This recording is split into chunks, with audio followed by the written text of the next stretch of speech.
Hello, welcome to Cool Discussions. That's Barry. I'm Chris. Hello. Today, the interwebs have turned 25. We're celebrating a birthday. Still makes me older than the interwebs. That's right. I'm 10 years older than the interweb. Yeah. That's weird. That's weird to think about, eh? When you think about it, like, I don't remember what the world was like before the internet. No. I do, but... I kind of do. I remember the first... You watch a show called Stranger Things, and that tells you exactly how the world was like before the internet. And it was cool. Different. It was cool. It was, yes. But, yeah, the internet is 25 years old. Look how far it's come, eh? Look how far the internet's come. When you first got the internet, and, you know, I was 15, 16. Yeah. When we first had the ability to get the internet in our house, it was AOL, dial-up, bullcrap. Yeah, if somebody picked up the phone, you lost your connection. And now, I carry the internet around with me all the time. Boom. I need something, I look it up on this fancy iPhone here. You know what I mean? And it's like, now we complain if we don't have, if it's slow internet, we're like, to put it into a little bit of perspective, in 1993, there was 130 websites on the interwebs. Now, 130. It's funny because the internet was developed because people didn't want to have to move from one computer to another to be able to input information. And a guy developed it, and I blanked on the name. Damn it. A wonderful guy for developing everything. Like, he developed HTML, which is hypertext markup language, URLs, Uniform Resource Identifiers, and HTTP, hypertext transfer protocols. And ladies and gentlemen, you just had learned 3 new things today. If you look in your internet browser or there, you'll see HTTP, right? You will see HTML and URLs all over the place. Isn't HTML like a text? Yeah. Like it's the format that the website's in, right? Yeah. And, you know, it's funny because the guy, when he said to his supervisor, we should do this, the supervisor's like, I don't see much point to it, but go ahead. You know, if this is what you want to do, you can. Go ahead and invent the thing that's going to change the world. Yeah, and, you know, it's amazing what's happened. As I said, in 1993, 130 websites.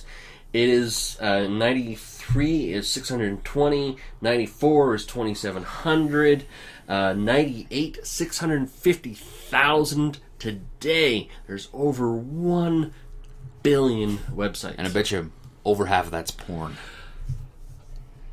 I would say as high as 3/4. Probably. 75% is probably porn. I bet you the internet is used for good. About 5% of the internet is probably used, like, is good. Is in use for good. Everything else is just porn. It's just useless bull crap of, hey, where's the best pizza in town? Where's the best Chinese? Hey, does anybody know about this? And it's like, by definition of good, it means helping people save lives, keeping people out of poverty, that type of good. That's our definition of good is like, obviously, you know, if you're, you know, doing this to porn, it feels good and you think it's good, but it's not really being productive to anything. Yeah. So in 94 you had Yahoo and Amazon. 96 you had AOL, and AOL was literally the first incarnation of home internet for people. I had AOL for a little while, but it was basically an American thing in Canada. Yeah, you couldn't you couldn't get AOL in Canada, really. Yeah, you know what I mean, and the internet still encapsulates some of that because there's stuff that's region centric. Yep, yeah. But it's come so far. When you think about it, like, so far in such a short period of time. And here's a really weird thing when I was reading about stuff like this. Is like HTTP, the hypertext stuff, was actually thought up in the 50s. In the 50s. I've always thought about the internet this way. Okay, imagine like what we can do as just the public, as regular citizens. Just imagine what our military can do. And how much further advanced their technology is than ours. You would hope they are, but not necessarily. No, it's guaranteed. If it's not, then What are they doing? What are they doing? There's no way that I could that I can track somebody. I can find somebody in 3 seconds on the internet. Like I can find somebody. I can meet you, and I can know about your whole life within 5 minutes. I can, if you don't set your settings right on your social media and stuff like that, I can know about your life in a split second. You know what I mean? Like somebody could steal your identity. I don't know how to do that, and I would never do it. Split second if you don't set your shit up right. Yeah. You know what I mean? And it's like, it's crazy. It is, and like the guy who basically invented the internet, he open sourced it. And for those of you who don't know, open source means that anybody has access to the code and can use it to create things. If he had not done this, it's like the guy who invented, what was it, penicillin? I think the vaccine for polio. Yeah, it was one of those things that like he could have made billions of dollars off it, but he went, no, everybody can have it. I don't care. Yeah, and that, my friend, I love open source software. I love it. And if I can find it, I'm going to use it. I'm going to recommend it to people if it's good. Yeah. But obviously, you've got to be careful because people open source things with viruses and stuff like that. So you got to have a good virus program. Good and bad. Like on the internet, you can get viruses, which is a horrible thing. And people do this for fun. I know. That's people put money. That's totally weird. Or the scam you for money. Yeah. But the whole scam thing is a totally different topic, and I think if you fall for things, then I think that's kind of... Okay. I feel sorry for the elderly that get scammed by this, because elderly come from a different time and generation where they're more supposed to trust. Yeah. If you're a 20-something and you fall for this, I don't feel as bad for you. Yeah, I got some funds for you if you fall for that stuff. Send me $1 billion and I will give you 10. Yeah. But you go through the timeline of when things were invented, and it's just like, at work we're talking about this, and it's just like our kids will never know a time without the internet. Yeah, they will never know what it was like before, to not be connected to somebody at all times. Yeah, you know what I mean. To when you wanted to play with your friends, it was I knock on your door or I call you. If you're not there, I don't know where you are. Yeah. Now you are connected forever, and it's good and it's bad, because you get people who are gonna stalk you. You know what I mean? If you're not there, they're gonna find you, and it's like, that's why you got to be careful. You got to make sure you're not putting your locations on it. You can put your locations on everything. You can be like, I'm here, I'm on vacation, my house is empty.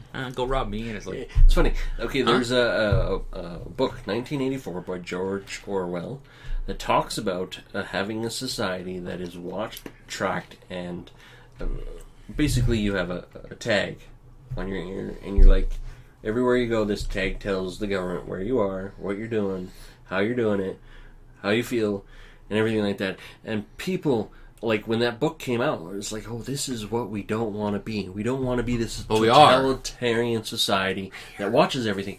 And here we are now. We have openly embraced this society and do it to ourselves. You literally sit there and go, carry this around. Swipe. I carry this around. Somebody can find me at all times.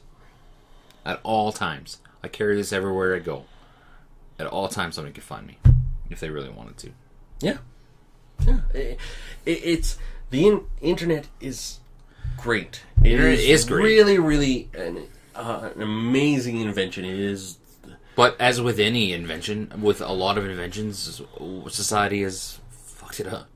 In a sense, like I said before, I would guess, I don't know this is not scientific or anything, but I would guess 5% of the internet, the use of the internet is for good. Mm-hmm. The 95% is for like, because I just look at myself and I go, how much of the internet do you use for good? You know what I mean? Like to better yourself or to better other people.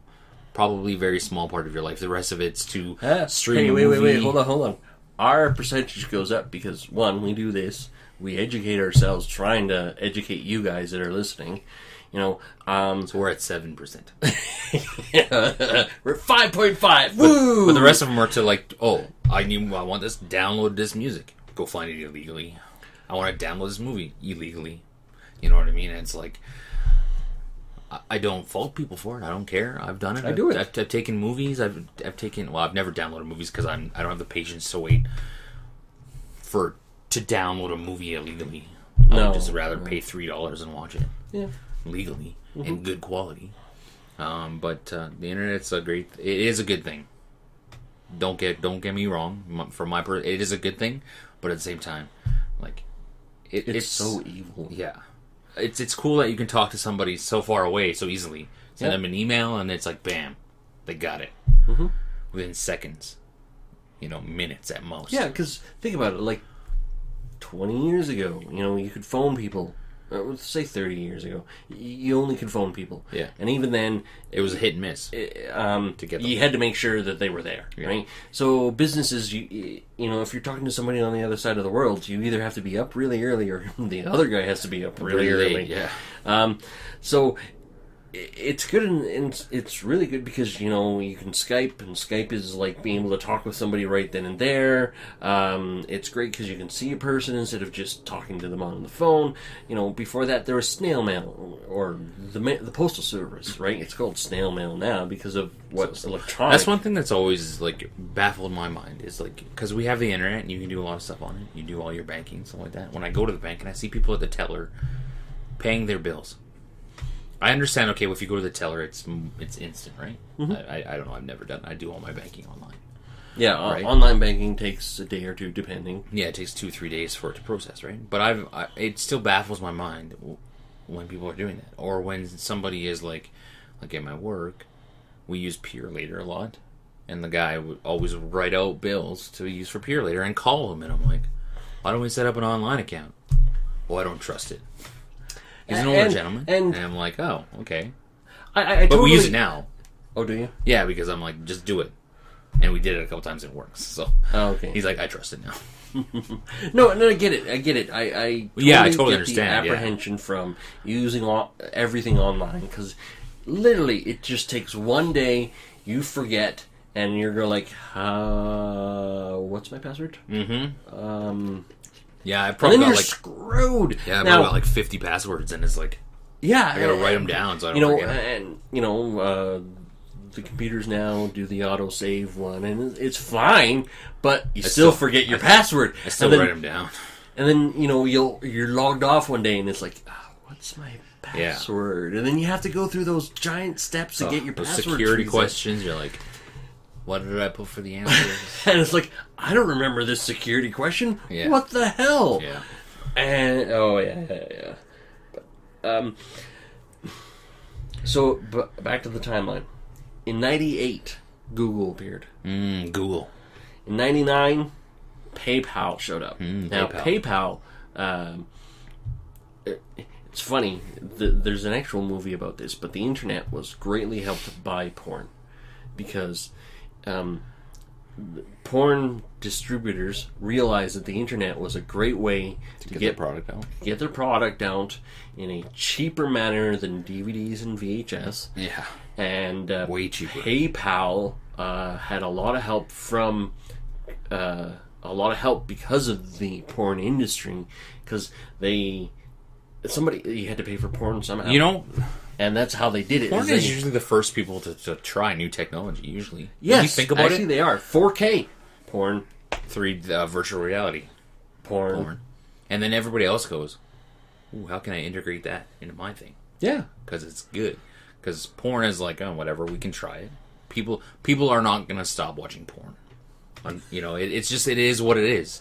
A lot of the people, a lot of men, women, everybody takes in some sort of pornography at some point in their life, and it's just something that we as humans are drawn to. Not everybody. It's not for everybody, but most people do, and it's something that it's just porn there. So they go, okay, we'll try it. And if it works, people adopt it because porn helps make it cheaper. Because porn industry, porn director will be willing to spend like $100,000 on a 4K camera. Yeah. You know what? If you get like 4 or 5 of those out by a company, the company can also make an $80,000 camera, and then because Major League Baseball isn't gonna be the initial investor in 4K. They use 4K now. Yeah. But they weren't gonna. Yeah. I know baseball for sure. Okay. I'm sure the NFL, but they're not gonna be the first ones to shell out $100,000 for a camera. No, because that would cost them $1 billion to put cameras in all their stadiums. So they're like, man, we'll see if somebody else uses it. And then it's cheaper, so they go, okay, we'll do it for one stadium. Yeah. And then they kind of slowly roll it out. But when you look back at it, I bet you can almost any first thing for the internet could be traced back to porn. Now, we're not saying that the first website on the interwebs was porn, but I bet you it's probably one of the first. I bet you it was in the top 10. I bet you. As soon as people could put websites up, they were like porn. Yeah. So 99 PayPal in 2001. So you use PayPal? I use PayPal. No, actually, I don't. I use it to pay for my Microsoft Live membership. Oh, yeah, I gotta renew that. Wikipedia was in 2001. Love me some Wikipedia. Yeah, I use it all the time. Wikipedia. It's really interesting, and the fact that it's by the community. Wikipedia is what people use now. Libraries are what we had to use when we grew up. Our Wikipedia was a library. You had to physically look for it. Now you just go on the internet, it's all there. And here's the thing. You had to physically look for it. Yeah. And then you had to read a 300-page book just to learn 5 pages worth of information. Whereas on the internet, it's all condensed. You get 300 pages and all have the information you want on it. Got cliff notes at the bottom. Yeah. Oh, okay. 2004, Facebook. Good old Facebook. Yep. 2005, YouTube. Okay, good old YouTube. Thank you for being here. 2006, Twitter. I like Twitter. I think Twitter's way better than Facebook because you can't get these diary entries on Twitter. Like they when you go to Facebook, I like Facebook. I do. I don't mind it, but I find that sometimes people just put too much on it. Like they put too much information, and you're like, oh my god. And right now it's all about politics and what was I reading? I was reading somewhere where Facebook is like the highlight reel of your life. What you see on somebody's Facebook is only like a small tip of the iceberg of their life. Everybody on Facebook puts their vacations, their great times and stuff like that. They don't put their problems. They don't put so when you see somebody's Facebook page and people go on vacations, you get envious. We all get envious of other people who go on vacations. Mm-hmm. I do. I'll admit it. I get jealous. I'm like, fuck, you gotta go on vacation. Fuck you. You got a new car. You got a new house. Fuck you. I'm happy for you, but I'm jealous at the same time. I'm envious. I wish I could have that. Yes. But then you got to realize that these people are putting just the positive, the great stuff on there. They're not talking about the fact that they got a recall notice on their vehicle and have to exchange it. Exactly. Or, Timmy fell down a well and needs Lassie to rescue him. Exactly. They're not talking about stuff like that. So when you look on that, that's a highlight reel of people's lives. That's all it is. Let's see, what I found about Facebook is it's good for jokes. Remember how the memes when we grew up, if you wanted to tell somebody a joke, you either had to know the joke really well and tell it, or you gave them a piece of paper with the joke on it. You know what I found, though? Is that jokes are starting to be recycled. Yeah. And I'm like, I've seen that one like 50 times. Or I've heard a version of it with the same punchline, different beginning. Yep. It's like, oh, here's this meme, and you're like, but it's already okay. Good recycling job. Oh, okay. And memes are kind of, that's what they're there for, is to be able to be reused and reused. But like when you have the Keanu Reeves meme, him feeding the pigeons with the Down syndrome child running away, and the skipping. The Down syndrome, isn't that the girl from what's that fucking show on TLC? Running Away? What's her name? Oh my god. It's just a little girl. It's like a blonde haired girl. Yeah. And she's bigger. She doesn't have Down syndrome. Oh. I think it's the girl from. I always thought it was somebody. What show is that? Oh man, it's the hillbilly people with the big wife that's no longer on the. Oh wait. What's that show called? The pageant one? Yeah, where she goes. What's that show called? Mama. No. I don't know. What's that fucking show called? Wait, hold on. Internet. Oh my goodness. That's going to bother me all day now. Okay, that's the thing. She doesn't have Down syndrome, dude. That's hilarious. I'm so sorry. I've seen that meme. It wasn't with Keanu Reeves. It was somebody else. Yeah, but I've seen memes inside of memes inside of memes, and it's just like, okay, it's not as funny. And now I feel really bad about it. No, she does not have Down syndrome. That's awesome. That is the greatest. Okay. Oh my goodness. And that's the internet. See, that's the internet for you. That is the internet. I gotta find out what the show's called. The internet. Look at this. Look at the power of the internet. I'm just going on my telephone. TLC show. Oh, that's TLX. TLC show with beauty pageant. What the hell? Beauty pageant. Probably spelled it wrong, but that's okay. Okay, let's look here. Oh, yeah. Elena Thompson was her name, and she was in the show. Oh. Here Comes Honey Boo Boo. Is that her? Yeah. Yeah. She doesn't have Down syndrome. Here Comes Honey Boo Boo. That's the name of the show. Holy crap. Yeah, okay. So that's the internet. Before, you had to remember things. You know, humans have the capacity to remember like 150 different people. Now we don't need to remember. Do you remember your own phone number? Do you remember your friends? If you lost your phone, would you be able to phone somebody? Yeah, exactly. Yeah. You would. I don't think you would be able to. I wouldn't be able to phone anybody. I'd be like, I'm lost. No, I would be completely lost too, actually. I don't have a cell phone, but I have speed dial. So. Yeah. You have contact name. Yep. So, there you go. The internet. If it wasn't for the internet, you wouldn't be here right now. Happy birthday, internet. Yeah, happy birthday, internet. Way to go. Like, to the guy who invented it, bravo. Thank you for making it open source and making all this possible. Yes. Without you, it would be a really different world. The one viewer watching this would now be able to see us. Yep. Don't forget to like, comment, and subscribe, that one viewer. I'm sure you already are subscribed. And the rest of you subscribers, keep watching. Watch. Leave a comment. Leave a comment. Talk to us. Later. We'll talk back.